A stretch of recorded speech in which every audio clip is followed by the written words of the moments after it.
Baby vandali in azione, danni e sporcizia nei bagni dell'oratorio di Mignagola a Carbonera. Dopo l'ennesimo episodio il sindaco lancia un progetto educativo, già 3 i giovani salvati dal branco, rafforzati i controlli dei carabinieri. Giornata di incidenti in montagna, a Gallio, grave un bimbo di 9 anni caduto dalla seggiovia, nel Vicentino 58enne muore finendo in un dirupo, con l'auto in cadore e soccorsi 2 19enni di Monastier bloccati sulla neve fresca. Auto contro guardrail del cavalcavia di Mestre, teatro della strage del 3 ottobre in cui morirono 21 persone, la barriera regge, l'auto resta in bilico illeso il conducente. Ancora ladri nella Marca, 2 tentativi di furto sventati dai proprietari di casa che si sono accorti della presenza di un estraneo e urlando l'hanno messo in fuga. Fine vita, martedì il tema approderà in aula in Consiglio regionale con un esito del voto ancora molto incerto, c'è l'incognita del quorum ed una spaccatura nella Lega che ha lasciato libertà di scelta ai propri consiglieri. 4 pietre d'inciampo posate stamane a Pieve di Soligo, riportata a casa la memoria di 4 concittadini deportati nei campi di concentramento. È Castagnole di Paese ad aprire la stagione del Carnevale 2024 con la prima sfilata di carri allegorici per la gioia di tanti bambini. Buonasera e ben ritrovati con l'edizione di Treviso dei nostri telegiornali. Ancora baby vandali in azione, questa volta siamo a Mignagola di Carbonera, sono già scattate le prime denunce, potenziati i controlli dei carabinieri nell'area. Su Mignagola stiamo parlando di 5 ragazzi, su Carbonera un'altra decina di ragazzi che invito, se mi stanno ascoltando, a trovare un altro modo per divertirsi la sera, non danneggiando il patrimonio pubblico e nemmeno quello privato. Una panca da sedere presa dall'esterno e messa di traverso per bloccare l'accesso ai bagni dell'oratorio. Nella foto non è ben visibile, ma alcune piastrelle sono state rotte. Poi fuori quel che resta di un banchetto con bottiglie e cartacce gettate a terra. I resti di un pasto consumato sugli scalini, bicchieri di plastica e una confezione di merendine. È il giardino dell'oratorio annesso alla chiesa di Mignagola.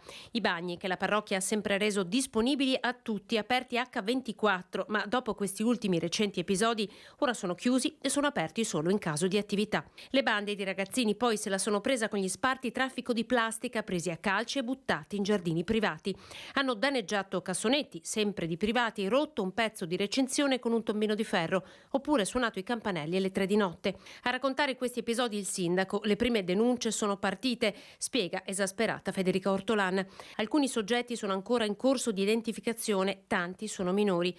Per quelli che hanno già un nome e un volto, il Comune ha scelto di provarci attivando un progetto educativo che affianca operatori professionisti ad alcuni giovani. Attualmente stiamo parlando di 3 ragazzi fondamentalmente che appunto stiamo cercando di farsi guidare, ecco, così. Non è facile perché appunto questo gancio non sempre è accettato dal ragazzo, dalla famiglia. Alcuni hanno anche delle difficoltà familiari, scolastiche, che vanno a innestarsi in questa brutte abitudini, ecco, che hanno di sera, e anche cercare di farli focalizzare in attività che possono essere costruttive, lo sport. Auspico insomma che quelli più giovani abbiano delle menti ancora che si possono in qualche modo formare e possono capire insomma l'entità delle loro azioni. Ancora ladri nella Marca, 2 tentativi di furto, questa volta sventati dai proprietari di casa, è accaduto a Quinto e Preganziol. Ladri che entrano nelle case all'ora di cena mentre i proprietari sono a tavola o guardano la TV. Sono molti gli episodi che vi abbiamo raccontato negli ultimi mesi. Stavolta però i malviventi sono stati messi in fuga dai proprietari. Sono 2 i tentativi di furto sventati ieri sera, uno a Quinto di Treviso, l'altro a Preganziol. Nel primo episodio ignoti hanno tentato di entrare al primo piano di una casa in via San Cassiano, servendosi di una scala trovata sul posto. Le urla della proprietaria ottantenne, accortasi dei rumori sospetti, hanno fatto scappare i ladri. Sul posto è poi intervenuta una pattuglia dell'Arma. Carabinieri intervenuti anche in via Mattei a Preganziol su segnalazione di un 73enne che, mentre si trovava al piano superiore della sua abitazione, si è accorto che qualcuno stava forzando la porta al piano terra. Anche in questo caso i ladri sono stati messi in fuga dalle grida del proprietario, che poi ha chiamato i carabinieri. E quella di oggi è stata una giornata impegnativa per i soccorritori sulle montagne del Veneto. A Gallio un bambino di 9 anni è scivolato dalla seggiovia ed è stato trasportato in gravi condizioni all'ospedale. In Cadore soccorsi 2 escursionisti di Monastiera bloccati a 1900 metri di quota. È stato portato all'ospedale di Vicenza con l'elicottero in codice rosso un bambino di 9 anni scivolato oggi all'impianto Le Melette di Gallio dalla seggiovia. L'adulto che era con lui in un primo momento è riuscito a trattenerlo, ma poi ha perso la presa e il ragazzino è caduto sulla strada che transita sotto l'impianto di risalita. Immediati sono scattati i soccorsi, la chiamata al 118. Stanno indagando i carabinieri di Asiago sull'accaduto, mentre sempre nel Vicentino, nel comune di Altissimo, pompieri e polizia locale sono intervenuti per un'auto caduta in un dirupo. A dare l'allarme è un escursionista che vede l'auto a decine di metri dalla strada. Al suo interno è stato trovato un 58enne senza vita. Il medico del SUEM ha dovuto dichiararne la morte. In Cadore invece 2 escursionisti 19enni di Monastier, un ragazzo ed una ragazza, sono stati soccorsi dal soccorso alpino di Pieve di Cadore ieri nel tardo pomeriggio, quando, decisi a passare la notte al rifugio Galassi, hanno affrontato la camminata senza equipaggiamento adeguato, né sci né ciaspole. Bloccati a 1900 metri d'altezza, sono stati ritrovati mentre si erano rifugiati sotto ad un mugo, completamente bagnati in mezzo alla neve fresca. 3 squadre impegnate sono stati riportati intorno alla mezzanotte in Valdotene e rifocillati. Auto incastrata in bilico sul cavalcavia dove lo scorso ottobre si verificò la strage del bus. Fortunatamente questa volta la barriera ha retto, illeso il conducente. L'urto nella notte contro il guardrail che regge il peso dell'auto la blocca in bilico sospesa nel vuoto. Un'immagine agghiacciante dell'incidente stradale avvenuto questa notte a pochi passi dal luogo in cui la sera del 3 di ottobre si consumò la strage del cavalcavia di Mestre. L'auto, che proveniva da Venezia, si stava dirigendo verso Corso del Popolo.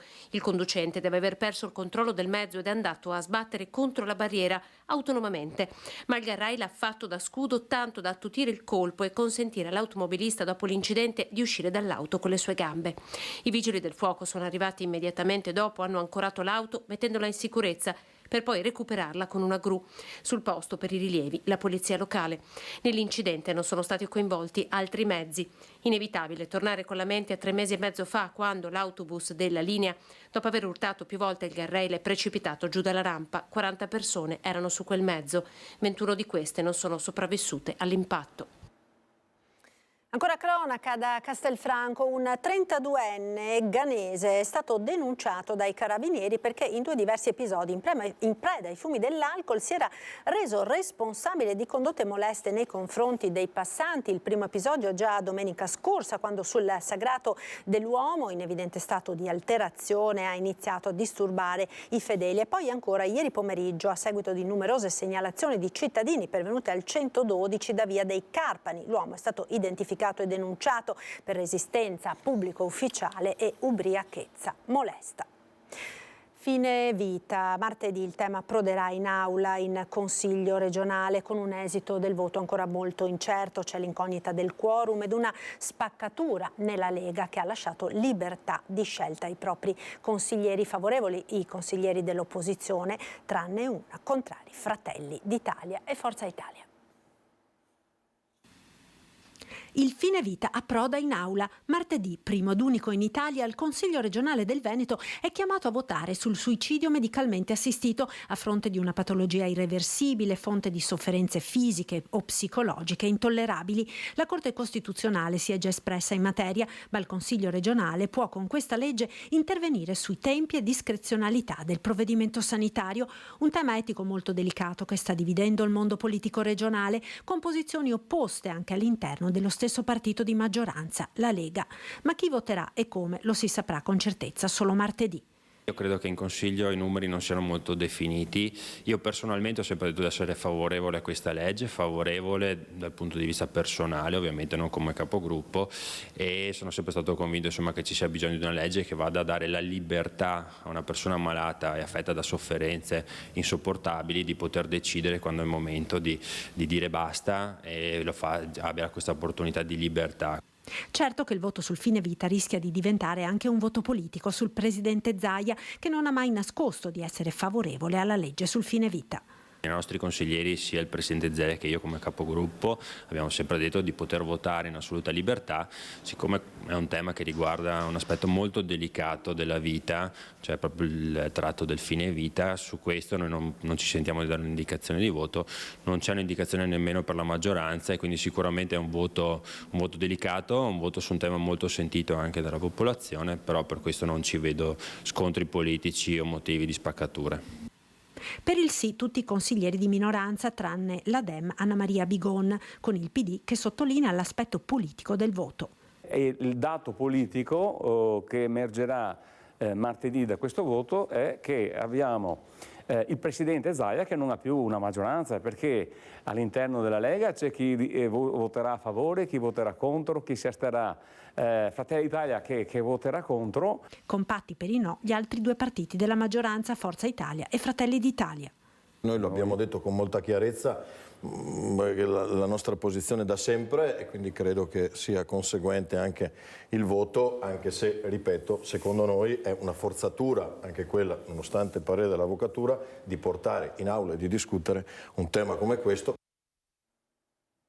A Pieve di Soligo, ora dove questa mattina, in vista della giornata della memoria, 4 pietre d'inciampo sono state posate davanti al municipio.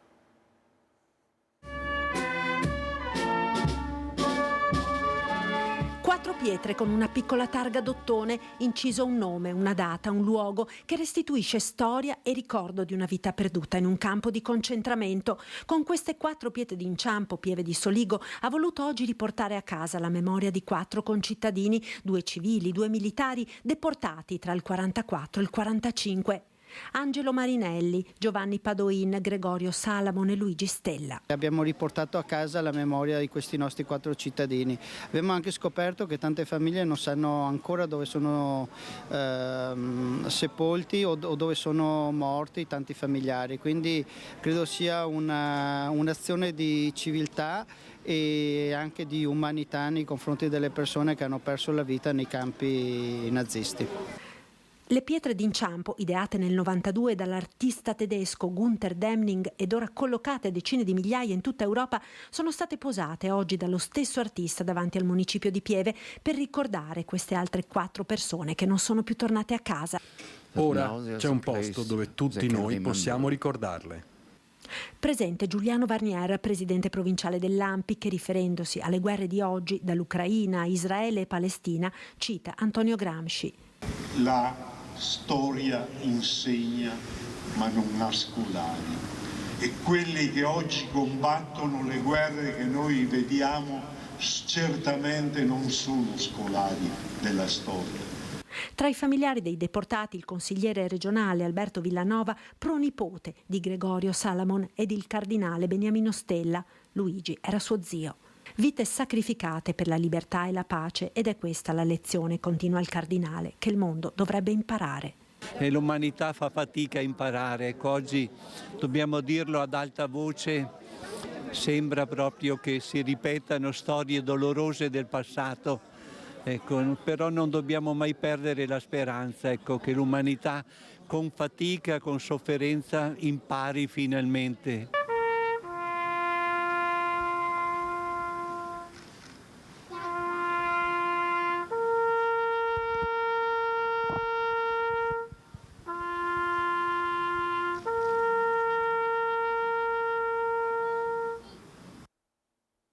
Torniamo in città. A Treviso nei giorni scorsi vi abbiamo raccontato dei furti e atti vandalici nel quartiere di Sant'Antonino, dove nei giorni precedenti era mancata l'illuminazione, situazione poi risolta, ma sono ancora diverse le segnalazioni di aree in periferia di Treviso che presentano problemi di illuminazione.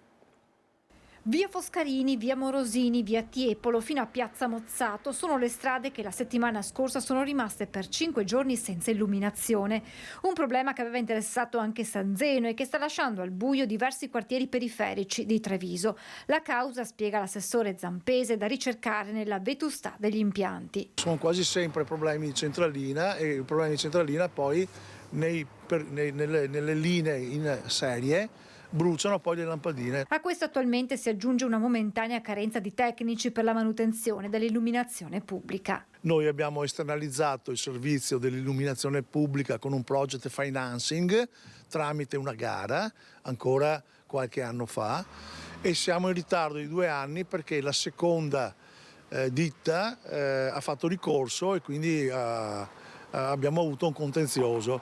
Poi la prima, A2A con Eurogroup, ha avuto la certezza di avere l'affidamento che verrà fatto al massimo nel mese di marzo. Da marzo dunque partirà quella che Zampese definisce una rivoluzione nell'illuminazione. Con il project financing, con i privati che prenderanno la gestione dell'illuminazione pubblica, andremo a sostituire e a fare gli impianti invece in serie, quindi gli impianti moderni, e quindi non avremo più o avremo ridotto di moltissimo tutti questi guasti che adesso abbiamo, ripeto, non solo a Sant'Antonino ma in tutto il circondario, soprattutto periferico.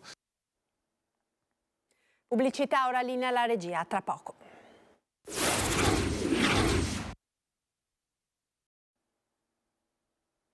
Eccoci in diretta con l'edizione di Treviso dei nostri telegiornali. L'ecomostro di Pezzan di Carbonera, l'ex cartiera, finalmente sarà smantellata e l'area bonificata. L'amministrazione comunale ha annunciato l'epilogo di una vicenda durata 15 anni grazie all'approvazione della seconda variante al piano di assetto del territorio da parte del Consiglio Comunale. Al posto dell'ex cartiera sorgerà una zona residenziale, in parte a Pezzan, in parte a Carbonera, grazie ad un accordo pubblico-privato raggiunto con la proprietà.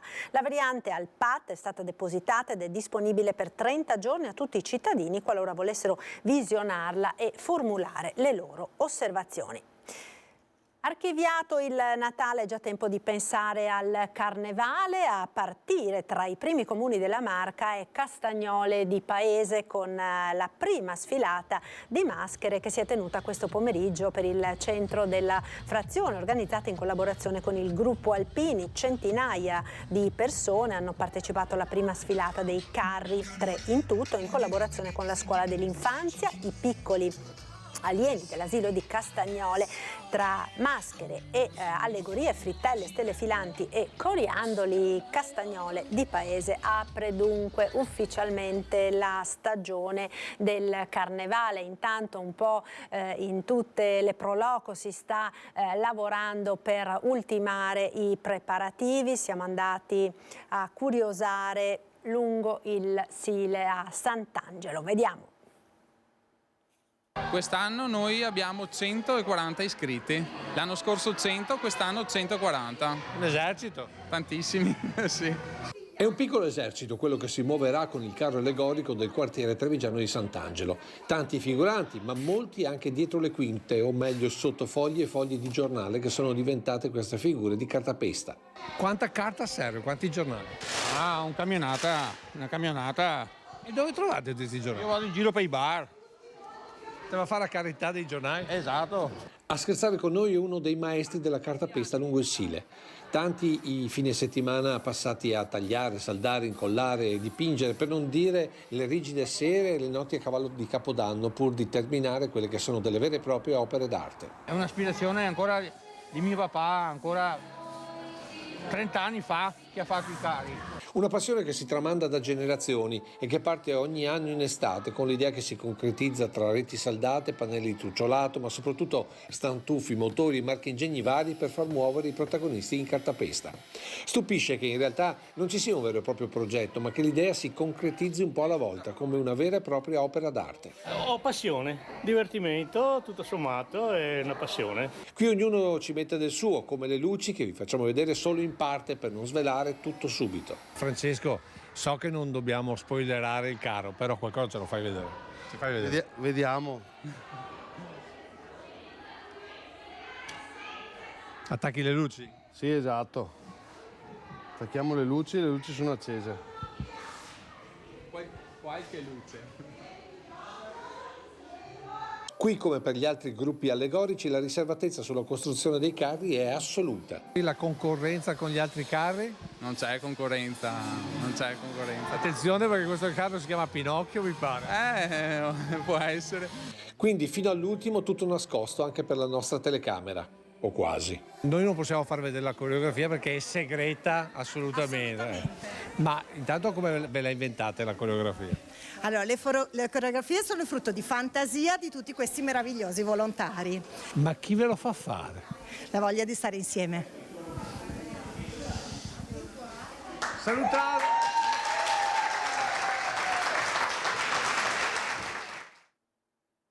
E sabato prossimo a Sovilla di Nervesa sarà acceso il Fogaron di Sant'Antonio, nulla a che vedere con i panevin. Questa è una tradizione che si tramanda da oltre 500 anni, dedicata al santo protettore degli animali domestici. Un falò che però quasi 40 anni fa qualcuno ha acceso anzitempo, con il risultato che dopo i pompieri tutta la comunità si mobilitò per ricostruire in fretta e furia la catasta per non perdere la tradizione.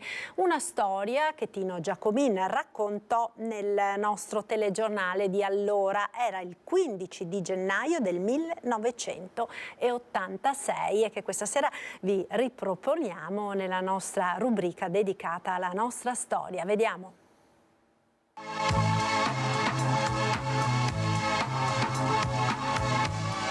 Era uno dei Fogaron meglio riusciti, così diceva tristemente la gente questa sera davanti alle ceneri del loro monumento alla tradizione.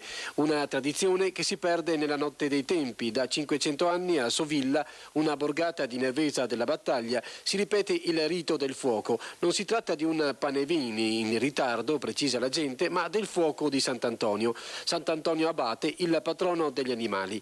La festa sarà sabato prossimo e per quella data la grande pila di legna era pronta per essere bruciata come si fa da sempre. Ma il diavolo questa volta ci ha messo la coda, o meglio il cerino.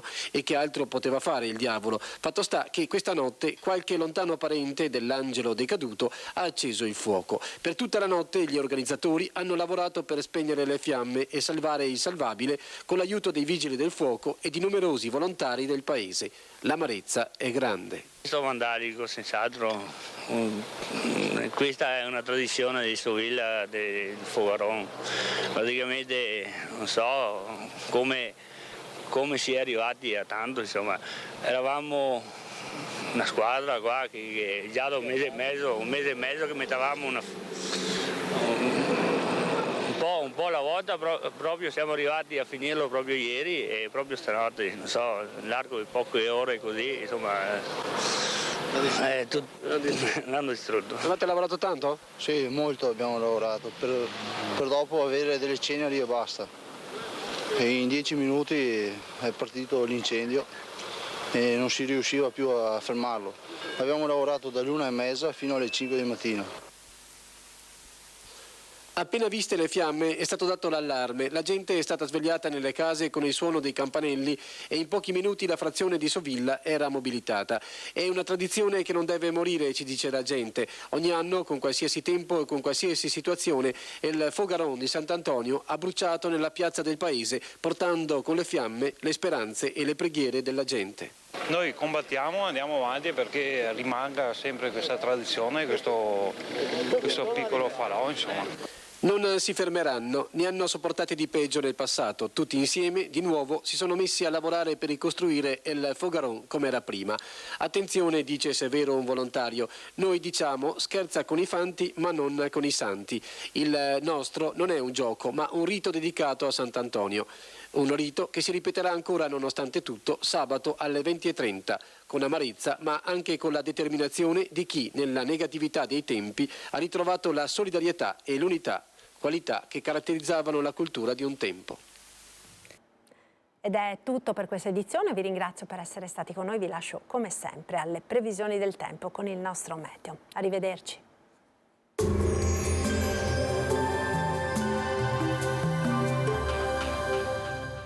Entra nel mondo Lolato. Da oltre 40 anni un team di professionisti per migliorare la qualità della tua vita. Centro del piede con servizi di podologia. Laboratorio per la produzione di plantari e calzature su misura. Ben trovati al meteo. Mentre una perturbazione attraversa il centro-sud, sul nostro territorio il tempo si manterrà asciutto. Il dettaglio di lunedì 15 gennaio. Sul Veneto avremo un'alternanza di sole e nubi, con qualche nebbia la mattina, spesso in alcune zone persistente.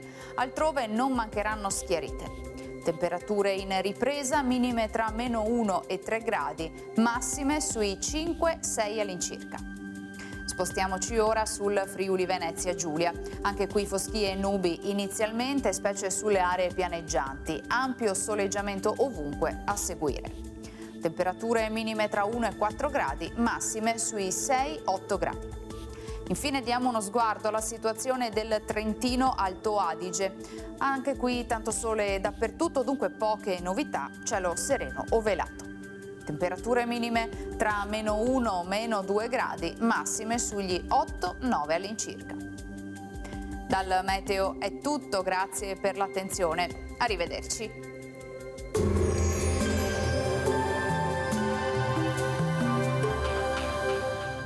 Busti, tutori e protesi di arto personalizzati. Ortopedia e sanitaria Lolato. A Treviso e Montebelluna. Lolato, soluzioni per star bene.